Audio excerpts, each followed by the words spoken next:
Standard 7th. History, Chapter 1. Sources of history. We studied ancient Indian history last year. This year, we are going to study the medieval period of Indian history, broadly the period from the 9th century Common Era till the end of 18th century Common Era is considered to be the medieval period of the Indian history.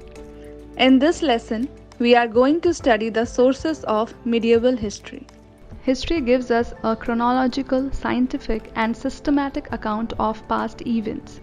4 factors are very important from the viewpoint of history. They are individuals, society, place, and time.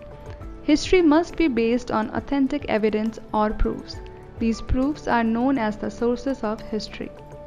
Let us classify these sources into material sources, written sources, and oral sources to learn more about them. Let us also evaluate the sources of history. We have to consider many factors related to the historical event that we want to study.